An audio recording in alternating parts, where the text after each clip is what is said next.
यह हमारे सौरमंडल का सबसे खूबसूरत प्लेनेट है जो अपने अंदर कई सारे रहस्यों को छुपाए हुए हैं। और क्या इस ग्रह पे जीवन संभव है? और टाइटन को लेकर क्यों नासा के साइंटिस्ट इतने ज्यादा सीरियस है? आखिर ऐसा क्या है वहां पे जिनके बारे में आज आप इस वीडियो में जानेंगे। तो चलिए आज शनि के रहस्यों को खोलते हैं।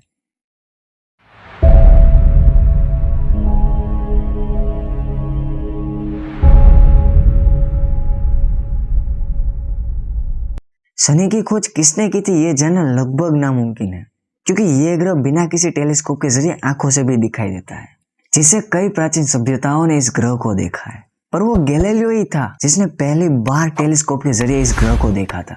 इसके साथ साथ इन्हें इस ग्रह के आसपास दो धुंधले चांद भी नजर आए थे, लेकिन कुछ दिन बाद फिर से देखने पर वो चांद वहां पे नहीं थे, जो कि किसी रहस्य से कम नहीं। उस बात को सालों बीत चुके हैं, लेकिन आज भी वो बात सिर्फ एक रहस्य है। लेकिन साल 1659 में क्रिश्चियन हुजेन ने बताया कि सैटर्न के आसपास ऐसी कई रहस्यमय चीजें जो उसके आसपास घूमती है और एक गोल रिंग भी बनाती है। तब से हमें पता चला कि किसी प्लेनेट के पास रिंग भी होती है। सैटर्न नाम रोमन संस्कृति के धन के देवता पर से रखा गया और ये नाम ग्रीक संस्कृति के समय के देवता को भी दर्शाता है। सैटर्न ग्रह का हिंदी अर्थ भी एक देवता ही है, जिससे हम शनि देव के नाम से जानते हैं।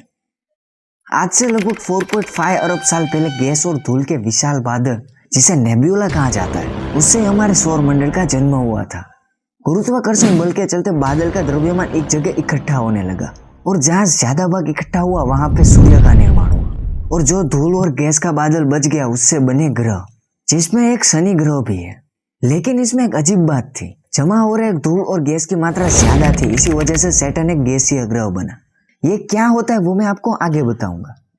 सैटर्न को अर्थ से आसानी से देखा जा सकता है और वो हमारे सोलर सिस्टम का छठा प्लेनेट है। सूर्य से सैटर्न की दूरी लगभग 9.5 AU है और सूर्य से पृथ्वी के बीच की दूरी को 1 AU कहा जाता है। इसका मतलब शनि सूर्य से लगभग 9 पृथ्वी की दूरी पे है। इतनी ज्यादा दूरी होने की वजह से प्रकाश को भी यहाँ तक पहुंचने में करीब 1 घंटे और 20 मिनट का समय लगता है। पृथ्वी का डायमीटर 12,742 किलोमीटर है, जबकि सैटर्न का डायमीटर 1,16,460 किलोमीटर है, जो कि पृथ्वी से लगभग 9 गुना ज्यादा है। इसका मतलब सैटर्न के अंदर पृथ्वी जैसे 764 प्लेनेट आसानी से समा सकते हैं, इतना विशाल कद है। और अगर हम इसके वेट की बात करें तो वो पृथ्वी से लगभग 95 गुना ज्यादा है। लेकिन इतना ज्यादा वेट होने के बावजूद भी सैटर्न की डेंसिटी हमारे अर्थ से 8 गुना कम है। पानी की डेंसिटी की अगर हम बात करें तो वो 997 kg पर मीटर क्यूब है, लेकिन सैटर्न की डेंसिटी सिर्फ 687 kg पर मीटर क्यूब है। इसका मतलब अगर हम सैटर्न को पानी से भरे एक विशाल पूल के अंदर डाल दे तो वो पानी के ऊपर तैरने लगेगा। और अगर गुरुत्वाकर्षण की बात करें तो वो सिर्फ 10.4 जितना ही है, जबकि पृथ्वी का 9.8 है। चलिए अब आगे बढ़ते हैं। अपनी धरी पे एक रोटेशन कंप्लीट करने में सैटर्न को सिर्फ 10.5 घंटे ही लगते हैं, जबकि पृथ्वी को 24 घंटे लग जाते हैं। मतलब कि अगर आप इस प्लेनेट पे हो तो आपका दिन भी 10.5 घंटे में ही खत्म हो जाएगा, जो कि सौरमंडल का दूसरा सबसे छोटा दिन है। इससे अगर आप ये सोच रहे हो कि तब तो यहाँ पे 1 साल भी जल्दी खत्म हो जाएगा और मेरा जन्मदिन जल्दी ही आया करेगा, तो आप गलत हो। सैटर्न को सूर्य की एक परिक्रमा करने पर 29.5 ईयर लग जाते हैं, जिसे वहां का 1 साल माना जाता है। इसकी मुख्य वजह सैटर्न की अपनी स्पीड, जो कि बहुत ही धीमी है, लगभग 9.68 किलोमीटर पर सेकेंड। शनि ग्रह का अक्षीय झुकाव 26 डिग्री जितना ही है, जो कि हमारी पृथ्वी से लगभग समान है। ऋतु के बदलाव के लिए यह झुकाव जरूरी है, क्योंकि इससे ग्रह के दोनों ध्रुवों की सूर्य से दूरी अलग अलग बनती है, जिससे तापमान में बदलाव होता है, बिल्कुल ही हमारे अर्थ की जैसे। सैटर्न हाइड्रोजन और हीलियम से बना हुआ गैस जायंट प्लेनेट है। इसके साथ साथ धूल और मिट्टी भी इस ग्रह को बनाने के लिए जिम्मेदार है, लेकिन बहुत ही कम मात्रा में। सैटर्न को हम 3 हिस्सों में डिवाइड कर सकते हैं, कोर, आवरण और वायुमंडल। ग्रह की कोर लोहे और निकल जैसे धातुओं से मिलकर बनी हुई है। सिर्फ इस कोर की बात करें तो उसका आकार ही हमारे पृथ्वी से 2 गुना है। इसके ऊपर गैस और तरल पदार्थों से बना हुआ आवरण है, जो सतह से लेकर बहुत ही गहराई तक फैला हुआ है। यहाँ का भयंकर तापमान और दबाव किसी भी यान को नष्ट करने के लिए सक्षम है, क्योंकि सैटर्न पर पृथ्वी की तरह कोई ठोस सतह मौजूद नहीं है। वहां पे हमें सतह के बदले सिर्फ घूमता तरल और गैस ही मिलेगा। इसी गैस की वजह से शनि का घनत्व सौरमंडल में सबसे कम है।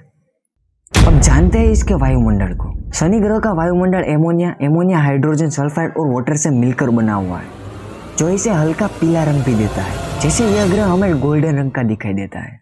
इसके वायुमंडल के ऊपरी स्तर पर बादलों की बौछार चलती है, वहाँ के तूफानों के बादल 500 मीटर पर सेकंड की रफ्तार से हरीफाई करते हैं और यहाँ का तापमान -175 जितना ठंडा हो जाता है, लेकिन नीचे के बादलों का तुलनात्मक रूप से गर्म होता है। अगर आपने सैटर्न को गौर से देखा होगा तो वहाँ पे एक सफेद रंग का धब्बा भी दिखाई देता है, जिसे ग्रेट व्हाइट स्पॉट कहा जाता है। असल में ये कोई धब्बा नहीं है, बल्कि तूफानों से मिलकर बना हुआ एक बड़ा तूफान है जो कई किलोमीटर में फैला हुआ है। ये हमें हर सैटर्नियन ईयर में एक बार देखने को मिलता है, मतलब हमारे 29.5 ईयर में एक बार। अंदाजा लगाया गया था कि अगली बार ये 2020 में दिखाई देने वाला था। इसके उपरांत प्लैनेट के नॉर्थ पोल में एक बहुत ही रहस्यमय चीज देखने को मिली, और वो है घूमता हुआ भवंडर, जिसकी 6 बाजू है। इसकी सिर्फ एक बाजू ही 13,800 किलोमीटर लंबी है। यहाँ पे हवा की रफ्तार 322 किलोमीटर पर आवर पाई गई है। इस तरह की अजीब रचना अब तक पूरे सौरमंडल में कहीं पर भी देखने नहीं मिली। ग्रह के केंद्र में रही धातु और ध्रुवण गति की वजह से ग्रह का चुंबकीय क्षेत्र बनता है। शनि ग्रह का चुंबकीय क्षेत्र पृथ्वी के चुंबकीय क्षेत्र की तुलना में थोड़ा सा कमजोर है। यह चुंबकीय क्षेत्र वायुमंडल के जिस भी स्तर में होता है उसे मैग्नेटोस्फीयर कहा जाता है। लेकिन इसकी जरूरत क्या है? सूर्य से आने वाले विद्युत कण ग्रह के वायुमंडल में प्रवेश करके उसे ही नष्ट करने लगते हैं, परंतु चुंबकीय क्षेत्र की वजह से विद्युत कण वायुमंडल में प्रवेश नहीं कर सकते। लेकिन कुछ कण वायुमंडल में प्रवेश कर जाते हैं जो अपनी ऊर्जा छोड़ते हैं, जिससे वो हमें आसमान में रंगीन दिखाई देता है। इससे हम अरोरा के नाम से जानते हैं। ऐसा सिर्फ पृथ्वी पर भी नहीं बल्कि सैटर्न पर भी देखने को मिलता है, क्योंकि उसके पास भी अपना आंतरिक चुंबकीय क्षेत्र है। चलिए अब इसके चंद्रमा के बारे में जानते हैं। आपको यह जान के आश्चर्य होगा कि सैटर्न के पास 82 मून्स है, जबकि हमारे पास सिर्फ एक ही है, और वो भी अपना चांद। ऐसा तो कुछ समय पहले गुरु ग्रह को चांद का राजा माना जाता था, लेकिन आधुनिक विज्ञान ने सैटर्न के और भी चांद को खोज निकाला है, और अब उसके पास सौरमंडल के सबसे ज्यादा उपग्रह है। इन सारे चांद में से ज्यादातर 100 किलोमीटर जितने ही बड़े हैं, और इसके पास लगभग 7 बड़े चांद है। लेकिन इन सारे उपग्रहों में से टाइटन सबसे खास है। हाँ, वही थैनोस वाला। क्यों?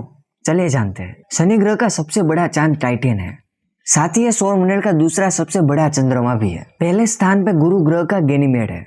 टाइटन की खोज सन 1655 में क्रिश्चियन हुजेंट ने ही की थी। यह हमारे चांद और बुध ग्रह दोनों से बड़ा है। यह पहला ऐसा चांद है जिसपे वातावरण और बादल देखने को मिला है। साल 2005 में स्पेस मशीन हुजेंट ने इस ग्रह पर लैंड की और इस चांद की खोजबीन की थी। उम्मीद तो यही है कि भविष्य में हम इस ग्रह पे जीवन बना सकेंगे। सौरमंडल का सबसे खूबसूरत ग्रह शनि है, जिसकी सबसे बड़ी वजह है उसकी रिंग्स। जब सैटर्न के रिंग्स को खोजा गया था तब वैज्ञानिकों को लगा कि ये इस ग्रह की खास रचना होगी, लेकिन जब यूरेनस के रिंग्स की खोज हुई तब साफ हो गया कि ग्रह के पास रिंग्स भी होना उस प्लेनेट का ही एक गुणधर्म है। सैटर्न के पास कुल मिला के 7 रिंग्स है, A, B, C, D, E, F और G ग्रुप। इन सारी रिंग्स की चौड़ाई इतनी है कि हमारी 4 पृथ्वी आसानी से समा सकती है। ये रिंग्स ज्यादातर बर्फ, धूल और पत्थर से मिलकर बनी है, जो एक छोटे से कण से लेकर विशालकाय पत्थर से बने हैं। कुछ तो पर्वतों से भी बड़े हैं। अनुमान लगाया गया है कि सैटर्न की ये रिंग्स धूमकेतु ग्रह और चंद्रमा के टुकड़ों का मलबा है, जो कि ग्रेविटी की वजह से कक्षा में आ गए हैं। ये रिंग्स ग्रह से 2,70,000 किलोमीटर तक फैली हुई है। ग्रह से बाहर की ओर आती डी, सी, बी, ए, एफ, जी और आखिर में ई रिंग्स आई हुई है। इसमें रिंग्स ए और बी के बीच की दूरी 4,800 किलोमीटर है। मजेदार बात तो यह है कि प्रत्येक रिंग ग्रह के चारों ओर अलग अलग गति से घूमती है। इतना सब कुछ जानने के बाद भी एक सवाल मन में जरूर उठता है कि क्या शनि पे जीवन संभव है? तो इसका आंसर है नहीं। हम इस ग्रह पे नहीं रह सकते, क्योंकि ये ग्रह पूरा गैस से बना हुआ है। इस पर जमीन की बात तो आप छोड़ ही दो। लेकिन कोई बात नहीं, इसका चंद्रमा टाइटन हमारे लिए ही बना है। टाइटन पे वातावरण और जमीन दोनों है, जिससे वहां पे रहने की संभावना बढ़ जाती है। इसीलिए साल 2026 में स्पेस मिशन ड्रैगनफ्लाई नाम का अंतरिक्ष यान टाइटन पे भेजा जाने वाला है। ब्रह्मांड के सफर में निकले हुए वॉयेजर यान ने इस ग्रह के 3 चांदों को खोज निकाला था, लेकिन सबसे अधिक और अविश्वसनीय बात हमें कासिनी मिशन द्वारा मिली थी। इस यान ने 13 साल तक शनि ग्रह का अभ्यास किया और हमें बहुत सारी जानकारी दी। फिर आखिर में इसे जानबूझकर ग्रह के भयंकर वायुमंडल में भेजा गया और वहां का भयंकर तूफान इस यान को पल भर में नष्ट कर दिया। अब आप सोच सकते हो कि वहां पे अगर कोई इंसान जाए तो उसकी क्या हालत होगी।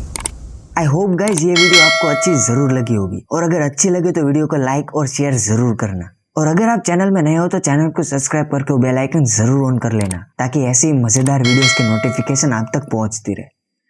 तो मिलते हैं अगली शानदार वीडियोस में।